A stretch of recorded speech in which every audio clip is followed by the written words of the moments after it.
সুপ্রিয় শিক্ষার্থীবৃন্দরা, আসসালামু আলাইকুম। কেমন আছো সবাই? আশা করি সবাই ভালো আছো।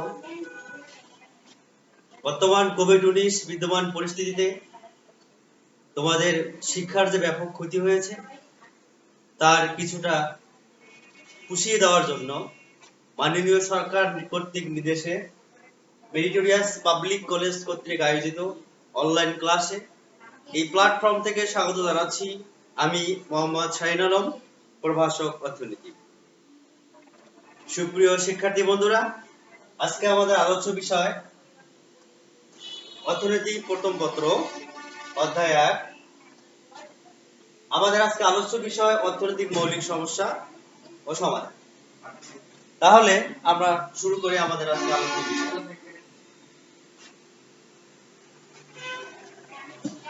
শিক্ষার্থী বন্ধুরা,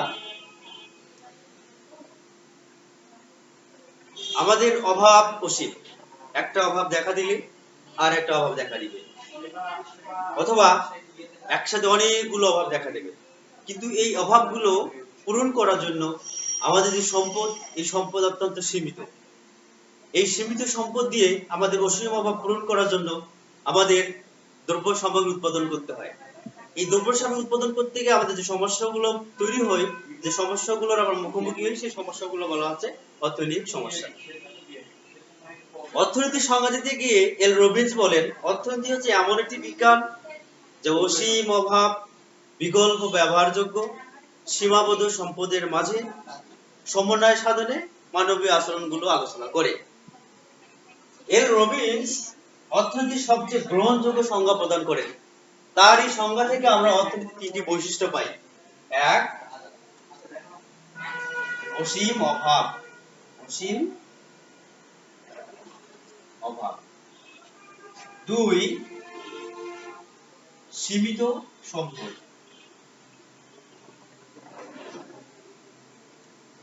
এটাকে আবার দুষ্প্রাপ্যতা, সম্পদের দুষ্প্রাপ্যতা বলে, অথবা দুষ্প্রাপ্যতা।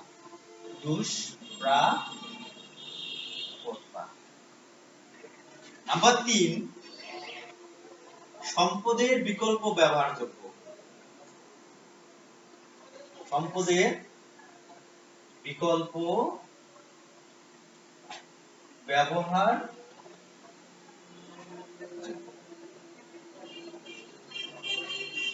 এল রবিন্স তার অর্থনীতির সংজ্ঞায় অর্থনীতির তিনটি বৈশিষ্ট্য আলোকপাত করেন। একটা হচ্ছে অসীম অভাব, 2, সীমিত সম্পদ বা সম্পদের দুষ্প্রাপ্যতা, আর 3, সম্পদের বিকল্প ব্যবহারযোগ্যতা। তো আমরা ছোট্ট করে একটু জেনে নেই অসীম অভাবটা কি। আমি একটু আগেই বলছি আমাদের অভাব অসীম। একটা অভাব দেখা দিলে আরেকটা অভাব দেখা দিবে, বা একসাথে অনেকগুলো অভাব দেখা দিবে। এই অভাব শেষ নেই, আমাদের সৃষ্টি থেকে শেষ পর্যন্ত আমাদের অভাবের কোনো শেষ নেই। একটি অভাব দেখা দিলে আরেকটি অভাব দেখা দিবে, এইভাবে একসাথে অনেকগুলো অভাব দেখা দিবে। এই অধিক অসংখ্য অভাব, এই অসংখ্য অভাব বা অসীম অভাবই হচ্ছে কি অসীম অভাব। এই অসীম অভাব থেকে একটা জিনিস আমাদের উৎপত্তি হয়েছে, তার মধ্যে নির্বাচন।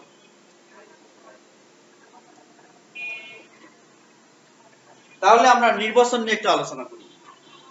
নির্বাচন মনে হচ্ছে নির্বাচন মানে সরকারি নির্বাচন, নাকি বেসরকারি নির্বাচন, নাকি বিরোধী নির্বাচন, তাই না? আসলে নির্বাচন বলতে আমরা কোন সরকারি নির্বাচনকে বুঝি না। তাহলে নির্বাচনটা কি? তোমাদের পরীক্ষা আসতে পারে, নির্বাচনটা কি? নির্বাচন হলো অসীম অভাব। আমাদের অভাব অসীম, একটা অভাব দেখা দিলে আরেকটা অভাব দেখা দিবে, বা একসাথে অনেকগুলো অভাব দেখা দিবে। এই অভাবগুলো আমাদের গুরুত্ব ও প্রয়োজন অনুযায়ী যে কোনো একটি অভাবকে আগে পূরণ করার চেষ্টাই করাই হচ্ছে নির্বাচন। অর্থাৎ আরো সহজ করে বলি, অনেকগুলো অভাব থেকে যে কোনো একটি অভাবের গুরুত্ব এবং প্রয়োজন অনুসারে বাছাই করে পূরণ করার চেষ্টাই হচ্ছে নির্বাচন। তাহলে নির্বাচন মানে হলো অভাবের বাছাই করা। অভাবের বাছাই করা, অনেকগুলো অভাব থেকে গুরুত্ব এবং প্রয়োজন অনুসারে যে কোনো একটি অভাবকে আগে বেছে নিয়ে বাছাই করে সেটাকে পূরণ করার চেষ্টাই হচ্ছে নির্বাচন। এরপর সীমিত সম্পদ বা সম্পদের দুষ্প্রাপ্যতা। তোমরা নিশ্চয়ই জানো আমাদের অভাব যদিও অসীম, যদিও আমাদের অভাবের শেষ নাই, কিন্তু অভাব পূরণ করার জন্য যে আমাদের সম্পদ, আমরা সম্পদ হিসাবে কি হিসাবে চিন্তা করি, যেমন ভূমি, শ্রম, মূলধন, সংগঠন, এগুলো সৃষ্টির শুরু থেকে আজ অবধি পর্যন্ত সীমিত, মানে এগুলো কখনো বাড়ানো যাচ্ছে না। যদিও বা সামান্য বাড়তেছে, কিন্তু যে হারে আমাদের অভাব বাড়তেছে সে হারে আমাদের এই সম্পদগুলো বাড়ানো সম্ভব হচ্ছে না। যার ফলে এই সম্পদ যে বাড়ানো যাচ্ছে না, আমাদের অভাব যেভাবে বাড়তেছে, এই অভাব পূরণ করার জন্য যে আমাদের উপকরণ বা আমাদের সম্পদ, সেগুলো সেভাবে বাড়তেছে না। এটাকেই বলা হচ্ছে সীমিত সম্পদ বা সম্পদের দুষ্প্রাপ্যতা। এই নির্বাচন এবং দুষ্প্রাপ্যতা থেকেই আমাদের অর্থনৈতিক মৌলিক সমস্যাগুলোর আদি। এরপর তিনি বলেন সম্পদের বিকল্প ব্যবহারযোগ্য। সম্পদের বিকল্প ব্যবহারযোগ্য বলতে অত্যন্ত সহজ। ধরেন যে তোমাদের এক খণ্ড জমি আছে, ধরো তোমাদের এক খণ্ড জমি আছে, হ্যাঁ, আমরা জমিতে কি করি, ধান চাষ করি। আমরা ধানটাকে আমরা সবসময় চাষ করতে পারি না। দেখা যায় যে আমাদের সিজন ওয়াইজ ধান চাষ করতে হয়, বছরে একবার বা দুইবার এভাবে। তো একটা সময় আমরা ধান চাষ করলাম, যদি আমরা ওই জমিতে শুধু ধানের জন্যই ব্যবহার করি, তাহলে আমাদের একটা লম্বা সময় অপেক্ষা করতে হয় পরবর্তী ধান লাগানোর জন্য। আমরা যদি এই ধান চাষ করার পর যদি আমরা পাট চাষ করি, তাহলে আমাদের ধানও হলো, পাটও হলো। এটি হচ্ছে সম্পদের বিকল্প ব্যবহারযোগ্য। অর্থাৎ একটি সম্পদ শুধু একটা দ্রব্যের জন্যই আমরা ব্যয় করব না, একটা সম্পদকে কিভাবে কাজে লাগিয়ে একটার সাথে বা একটার পর এবং তার বিকল্প অন্য দ্রব্য উৎপাদন করা যায়, সেটাই হচ্ছে সম্পদের বিকল্প ব্যবহারযোগ্যতা। এর রবিনসের অর্থনৈতিক সংজ্ঞার আলোকে আধুনিক অর্থনীতিবিদ পল স্যামুয়েলসন অর্থনীতির তিনটি মৌলিক সমস্যার কথা বলেন। পি এ স্যামুয়েলসন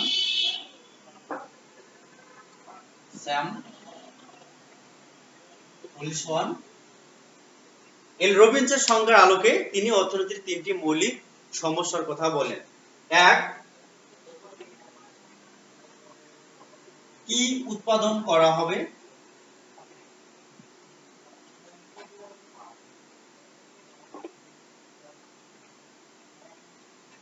দুই, কিভাবে উৎপাদন করা হবে।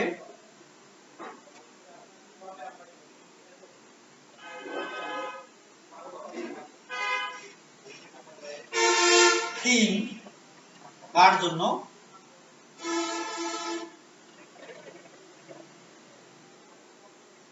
উৎপাদন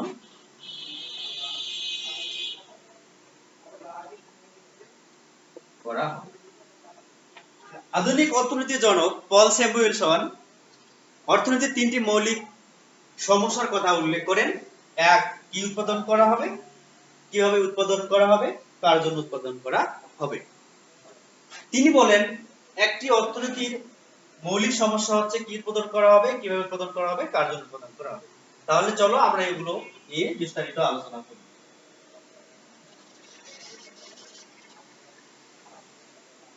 এছাড়াও আরো একটি আমরা অর্থনৈতিক সমস্যা বলতে পারি। চার, সম্পদের দক্ষ ব্যবহার নিশ্চিত হচ্ছে কিনা। অর্থাৎ আমাদের যে সম্পদ রয়েছে, অর্থাৎ সম্পদের দক্ষ ব্যবহার, সম্পদের দক্ষ ব্যবহার নিশ্চিত করো। এই চারটা হচ্ছে আমাদের অর্থনৈতিক মৌলিক সমস্যা হবে। প্রথম তিনটি তোমার পরীক্ষা আসবে, প্রথম তিনটি দিবা। তাহলে প্রথম আমাদের অর্থনৈতিক সমস্যাটা ছিল কি উৎপাদন করা হবে।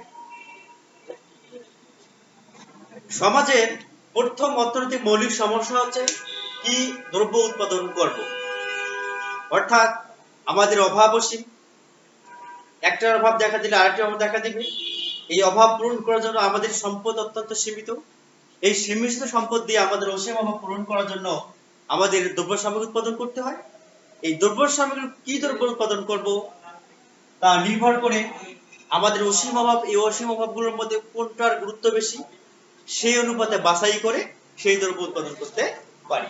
তাহলে অর্থনৈতিক প্রথম সমস্যা হচ্ছে কি উৎপাদন করা হবে, অর্থাৎ আমাদের অনেকগুলো আমাদের অভাব অসীম, অভাব পূরণ করার জন্য আমাদের যে দ্রব্য সামগ্রী প্রয়োজন বা সেবা সামগ্রী প্রয়োজন, সেগুলো কি উৎপাদন করা হবে তা আলোচনায় করে হচ্ছে মৌলিক অর্থনীতির একটা অন্যতম সমস্যা। তো এই সমস্যাটি সমাধান করার জন্য আমরা উৎপাদন সম্ভাবনা রেখার সাহায্যে বিষয়টা প্রকাশ করতে পারি। তাহলে উৎপাদন সম্ভাবনা রেখার আগে ক্লাসে আমি বলেছি উৎপাদন সম্ভাবনা রেখা কাকে বলে? উৎপাদন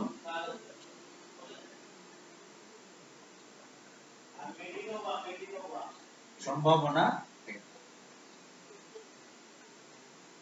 আচ্ছা, উৎপাদন সম্ভাবনা রেখা এর আগে ক্লাসে আমি বলেছি, তারপরে একটু বলে দিই। উৎপাদন সম্ভাবনা রেখা হচ্ছে এমন একটি রেখা যে রেখার প্রত্যেকটি বিন্দুতে দুইটি দ্রব্যের সংমিশ্রণে সর্বোচ্চ সম্ভব উৎপাদন নির্দেশ করে। অর্থাৎ কি উৎপাদন করা হবে সেটা আমরা উৎপাদন সম্ভাবনা রেখার সাহায্যে আমরা প্রকাশ করতে পারি। তোমরা একটু চিত্র আঁক করো।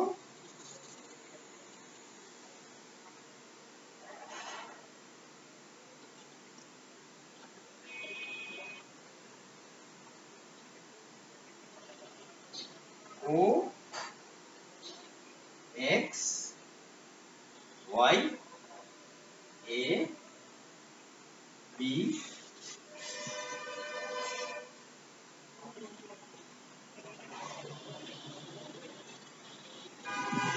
এটা আমরা ধরলাম আমরা সি, এটা ধরলাম আমরা বি। এস এক্স দ্রব্য, হচ্ছে ওয়াই দ্রব্য, y1 x1 y2 x2।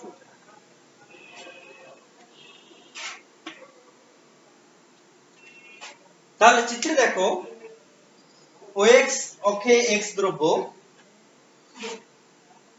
OY অক্ষে y দ্রব্য এবং AB হচ্ছে উৎপাদন সম্ভাবনা রেখা। এই AB উৎপাদন সম্ভাবনা রেখার A বিন্দুতে উৎপাদন করলে OA পরিমাণ y দ্রব্য উৎপাদন করা যাবে, কিন্তু x দ্রব্য উৎপাদন হবে তখন 0। আবার C বিন্দুতে OY y পরিমাণ y দ্রব্য এবং OX1 পরিমাণ x দ্রব্য উৎপাদন করা যায়। আবার B বিন্দুতে OY2 পরিমাণ y দ্রব্য এবং OX2 পরিমাণ x দ্রব্য উৎপাদন করা যায়। আবার যদি B বিন্দুতে উৎপাদন করি তাহলে OX পরিমাণ শুধু x দ্রব্য উৎপাদন করা যাবে, আর তখন y দ্রব্য উৎপাদন হবে 0 একক। তাহলে আমাদের এই AB উৎপাদন সম্ভাবনা রেখার যে কোনো একটা বিন্দুতে আমাদের উৎপাদন নির্বাচন করতে হবে। যদি আমরা y দ্রব্যের উৎপাদন বেশি পেতে চাই তাহলে আমরা C দ্রব্যের উৎপাদন C বিন্দুতে উৎপাদন করব। পক্ষান্তর যদি আমরা x দ্রব্যের উৎপাদন বেশি পেতে চাই তাহলে আমরা D বিন্দুতে উৎপাদন করব। তাহলে কি দ্রব্য উৎপাদন করব সেই সমস্যাটি আমরা উৎপাদন সম্ভাবনা রেখার সাহায্যে দেখাইতে পারি। এই উৎপাদন সম্ভাবনা রেখা যে কোনো একটা বিন্দুতে আমরা উৎপাদন করে সমস্যার সমাধান করতে পারি। এরপর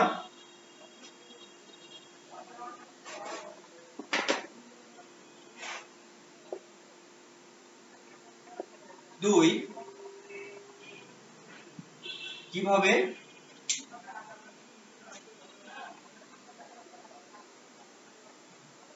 উৎপাদন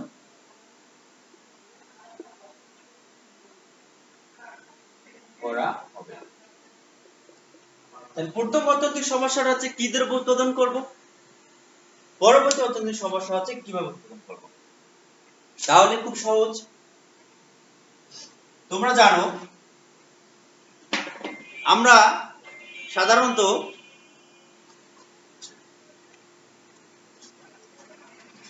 বিভিন্ন উপকরণ ব্যবহার করে আমাদের প্রয়োজনীয় দ্রব্য এবং সেবা সামগ্রী উৎপাদন করি।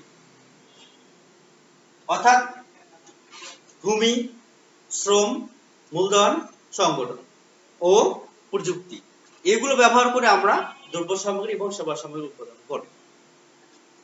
তো এগুলোর মধ্যে সবচেয়ে কমন হচ্ছে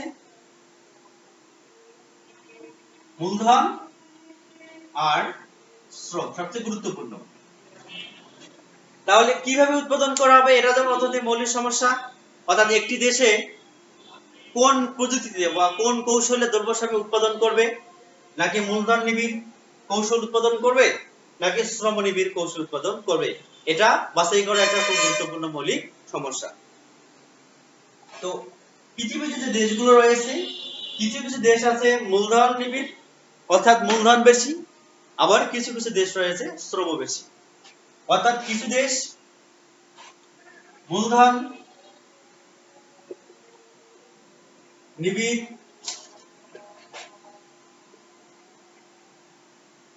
উৎপাদন কৌশল প্রয়োগ করবে, আবার কিছু দেশ আছে শ্রম নিবিড়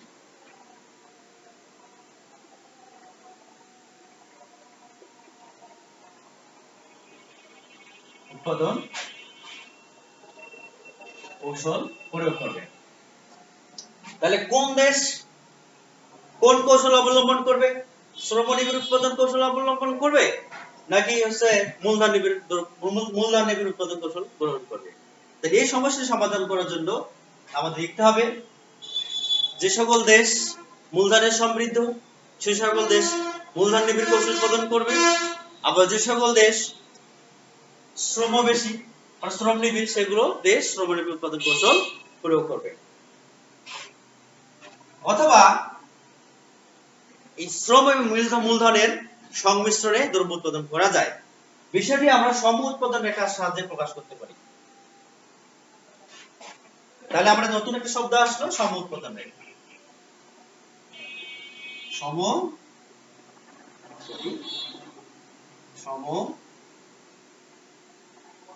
উৎপাদন। তাহলে একটু জেনে নেই সম উৎপাদন রেখা কি। এটা বলা হয় আইসো কার্ভ, বাংলায় বলা আছে আইপিসি, আইসো প্রোডাকশন কার্ভ, সম উৎপাদন রেখা, সংক্ষেপে আমরা আইপিও বলি। তাহলে সম উৎপাদন রেখা কাকে বলে? সম উৎপাদন রেখা হচ্ছে এমন একটি রেখা যে রেখার প্রত্যেকটি বিন্দুতে দুইটি উপকরণের সংমিশ্রণে দ্রব্য সামগ্রী উৎপাদন করা যায় এবং প্রতিটি বিন্দু থেকে সমপরিমাণ উৎপাদন নির্দেশ করে। আমি আরো সহজ করে বলি, সম উৎপাদন রেখা হচ্ছে এমন একটি রেখা যে রেখার প্রত্যেকটি বিন্দুতে দুইটি উপকরণের সংমিশ্রণে দ্রব্য উৎপাদন করা যায় এবং প্রতিটি বিন্দুতে সমপরিমাণ উৎপাদন নির্দেশ করে। তাহলে সমস্যাটি আমরা সম উৎপাদন রেখার সাহায্যে সমাধান করতে পারি।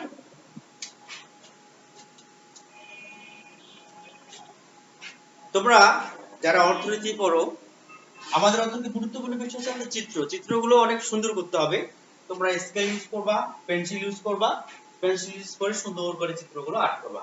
আমার হাতে কোনো পেন্সিল নাই, আমাদের স্কেল নাই, যার কারণে আমি সুবিধা মতো আর্ট করতেছি, ফলে একটু এদিক সেদিক হচ্ছে, বাট তোমরা এটা ঠিক করে দিবে।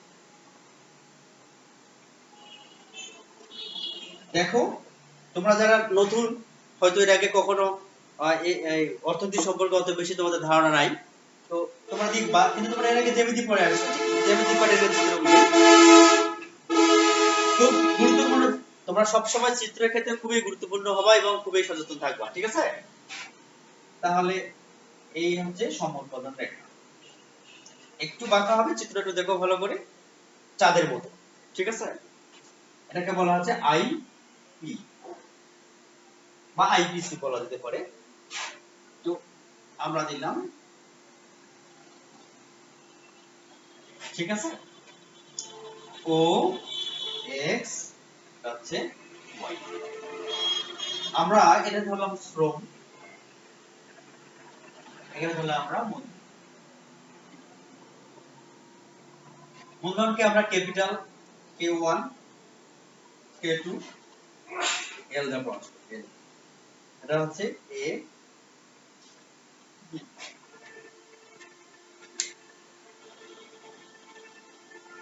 চিত্রে x অক্ষে শ্রম, y অক্ষে মূলধন ধরা হয়েছে। আইপি হলো সম উৎপাদন রেখা। সম উৎপাদন রেখার A বিন্দুতে ওকে পরিমাণ মূলধন এবং ও এর পরিমাণ শ্রমের সংমিশ্রণে দ্রব্য উৎপাদন করা যায়। আবার বি বিন্দুতে ওকে 2 পরিমাণ মূলধন এবং ও এর 2 পরিমাণ শ্রমের সংমিশ্রণে উৎপাদন করা যায়। কাজেই এই সম উৎপাদন রেখার যে কোনো বিন্দুতে আমাদের উৎপাদন করতে হবে। যে সকল দেশ মূলধন সমৃদ্ধ সে সকল দেশ মূলধন নিবিড় দ্রব্য উৎপাদন করবে, অর্থাৎ এ বিন্দুতে উৎপাদন করবে। আর যে সকল দেশ শ্রম নিবিড় সে সকল দেশ বি বিন্দুতে উৎপাদন করবে। এভাবে উপকরণের সংমিশ্রণে আমরা দ্রব্য সামগ্রী উৎপাদন করতে পারি।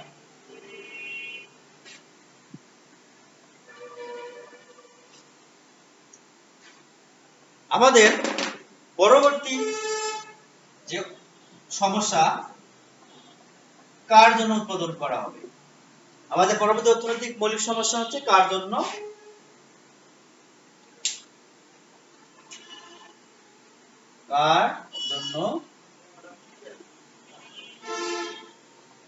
উৎপাদন করা। খুব গুরুত্বপূর্ণ একটা মৌলিক সমস্যা, মৌলিক অর্থনৈতিক সমস্যা। তাহলে আমরা যে দ্রব্য সামগ্রী উৎপাদন করব, এই দ্রব্য সামগ্রীগুলো কারা ভোগ করবে, কোন শ্রেণীর ভোগ করবে। আমরা জানি একটি দেশে সাধারণত 3 ধরনের শ্রেণী বসবাস করে। একটি ধনী শ্রেণী, একটা হচ্ছে মধ্যবিত্ত, আর মধ্য শ্রেণী, আর একটা হচ্ছে নিম্ন শ্রেণী। তাহলে আমরা আমাদের যে দ্রব্যগুলো উৎপাদন করব সেগুলো আসলে কার জন্য উৎপাদন করব? ধনী শ্রেণীর জন্য উৎপাদন করব, না মধ্যম শ্রেণীর জন্য উৎপাদন করব, না নিম্ন শ্রেণীর জন্য উৎপাদন করব? এটাও বাছাই করা একটা অর্থনৈতিক মৌলিক সমস্যা। যদি কোন দেশে ধনী লোকের সংখ্যা বেশি হয়, তাহলে আমরা যদি নিম্নমানের দ্রব্য উৎপাদন করি তাহলে তারা আসলে বঞ্চিত হবে। আবার একই দেশে যদি কোনো দেশে যদি মধ্যবিত্ত বা নিম্ন শ্রেণী থাকে, আমরা যদি বিলাসবহুল দ্রব্য উৎপাদন করি তাহলে তারা ভোগের ক্ষেত্রেও তারা বঞ্চিত হবে। কাজেই আমাদের এমন দ্রব্য উৎপাদন করতে হবে যেন আমাদের সমাজে সকলেই সমভাবে আমাদের দ্রব্য এবং সেবা সামগ্রী বণ্টিত হয় এবং সবাই যেন এটা গ্রহণ করতে পারে। তাহলে এই ক্ষেত্রে যেটা আমাদের করণীয়, যে দেশ যদি ধনী শ্রেণীর লোকের বেশি হয় তাহলে আমাদের এরকম বিলাসবহুল দ্রব্য বা হচ্ছে যে ব্যয়বহুল দ্রব্য উৎপাদন করব। আবার যদি মধ্যম এবং নিম্নের দেশ হয় তাহলে আমরা সেক্ষেত্রে মাঝারি ধরনের দ্রব্য সামগ্রী উৎপাদন করতে পারবো। এই তিনটি হচ্ছে অর্থনৈতিক মৌলিক সমস্যা। এরপর আমরা আরেকটি সমস্যা দেখতে পারি, সম্পদের দক্ষ ব্যবহার। সম্পদের দক্ষ ব্যবহার অর্থাৎ আমাদের যে সম্পদ রয়েছে এই সম্পদগুলো আমাদের উৎপাদনের ক্ষেত্রে সঠিকভাবে প্রয়োগ করতেছি কি করতেছি না, এটা বাছাই করা বা নির্বাচন করা একটা অর্থনৈতিক সমস্যা। যদি আমাদের সকল সম্পদ উৎপাদনের কাজে ব্যয় না হয় তাহলে আমাদের উৎপাদন কমে যাবে, ফলে আমাদের কি হবে, আমাদের অভাব পূরণ করতে অসুবিধা হবে। ফলে আমাদের যে সম্পদ রয়েছে এই সম্পদগুলো আমাদের দক্ষতার সাথে ব্যবহার করা খুবই গুরুত্বপূর্ণ। অর্থাৎ আমরা যেন আমাদের সম্পদ আছে এই সম্পদগুলো যেন আমরা বিকল্প ব্যবহার করতে পারি, এই সম্পদগুলো যেন আমরা সবগুলোই আমাদের উৎপাদন কাজে আমরা বিনিয়োগ করতে পারি। আবার সেখান থেকে আমাদের তাহলে যদি বিনিয়োগ করতে পারি, যথাযথভাবে আমাদের এই সম্পদগুলো দক্ষতার সাথে ব্যবহার করতে পারি, তাহলে আমাদের উৎপাদনটা আরো বৃদ্ধি পাবে। ফলে আমাদের যে অসীম অভাব, এই অসীম অভাব পূরণ করার জন্য প্রচেষ্টা অনেকটা কমে যাবে। তাহলে সমাজের সম্পদের যে দক্ষ ব্যবহার হয়েছে কিনা এটাও একটা নির্বাচন করা একটা অর্থনৈতিক মৌলিক সমস্যা। সুপ্রিয় শিক্ষার্থী বন্ধুরা, আমি আরেকটু ক্লাসটা রিভাইন্ড করে দিই। হচ্ছে যে আমাদের যে সীমিত সম্পদ রয়েছে এই সীমিত সম্পদ দিয়ে আমাদের কিভাবে অসীম অভাব পূরণ করব। এই অসীম অভাব পূরণ করার জন্য আমাদের তিনটি অর্থনৈতিক মৌলিক সমস্যার সম্মুখীন হতে হয়। এর আগে একটু আগে বলেছি যে কি উৎপাদন করা হবে, কিভাবে উৎপাদন করা হবে, কার জন্য উৎপাদন করা হবে, এবং চার হচ্ছে সম্পদের দক্ষ ব্যবহার হচ্ছে কিনা। এগুলো হচ্ছে অর্থনৈতিক মৌলিক সমস্যা। তো এই সমস্যাগুলো কিভাবে সমাধান করা হয় আমি ক্লাসে বলেছি। তোমরা যদি পরীক্ষা আসে যে অর্থনৈতিক মৌলিক সমস্যাগুলো লেখো, তাহলে তোমরা তিনটা দিবা, 1 2 3, অর্থাৎ কি উৎপাদন করা হবে, কার জন্য উৎপাদন করা হবে এবং কিভাবে উৎপাদন করা হবে, এই তিনটি দিবা। আর হচ্ছে যে ওই দুইটা ক্ষেত্রে চিত্র দিবা, কি কি উৎপাদন করা হবে সেক্ষেত্রে চিত্র দিবা, উৎপাদন সমান্তরাল রেখার সাহায্যে কিভাবে চিত্রটা আট করে দিলাম সেভাবে দিবা, আর কিভাবে উৎপাদন করা হবে ওই সম উৎপাদন রেখার সাহায্যে বিষয়টা উপস্থাপন করবে। এরপর আমাদের পরীক্ষা আসতে পারে, শর্ট কোশ্চেন আসতে পারে নির্বাচন কি। আমি আগেই বলছি নির্বাচন কি, তারপর দুষ্প্রাপ্যতা কি,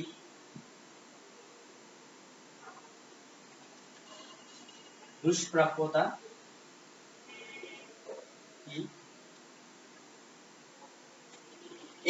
এই ছোট প্রশ্ন তোমরা একটু দেখবা। তাহলে আজকে আমাদের আলোচনা এখানেই শেষ। সবাই ভালো থাকো, সবাই স্বাস্থ্যবিধি মেনে চলো, বাইরে বের হলে মাস্ক ব্যবহার করো এবং সবারই সুস্থতা কামনা করে পরবর্তী ক্লাসে স্বাগত জানিয়ে আমার বক্তব্য, আমার ক্লাস এখানে শেষ করছি। আল্লাহ হাফেজ।